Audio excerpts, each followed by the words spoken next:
there's pressure in all kinds of marriages. And I think that, communication, expressing your love for one another, expressing your understanding, that's key. I think that there's a lot of pressures that I don't have in my marriage that other people do have. Arnold! I've tried to really put blinders on and make my own name. I've never wanted to live off of my parents' name. I've never wanted to live off my uncle's name, my grandfather's name. I've wanted to respect their achievements, but I was really adamant about making my own way. I don't want to live off my husband. I don't want to live off of other people's achievements. Catherine Eunice Schwarzenegger will be 8 months old on Monday, and she is the joy and light of my life. He's changing diapers, warming bottles, doing the whole trick. I've known this man for 26 years, married to him for 17.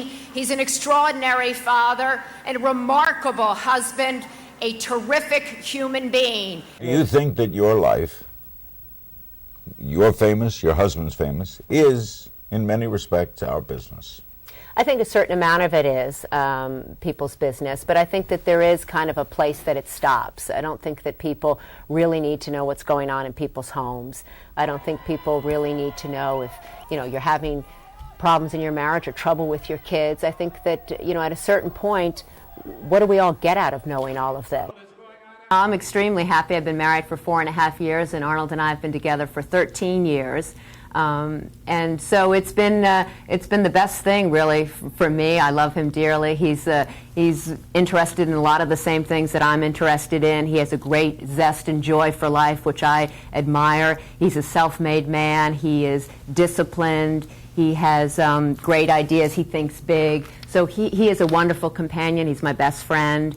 And he's also helpful to me in my job. He gives me good criticism. He helps me. He's supportive, and I think that's what any person should look for. You've got to learn how to compromise. You've got to learn sometimes how to keep your mouth shut. You've got to learn how to act on forgiveness. You've got to learn how to give and take. And you've got to pay attention to your marriage, just like you pay attention to anything else.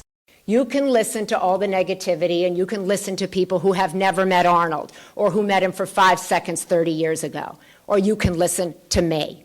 Your reputation in this day and age, people's reputations go so quickly that if you ruin your reputation, it's almost impossible to get it back. So I'm a big believer in having time to reflect on what you're doing, reflect on your choices, because you and you alone are responsible for your choices.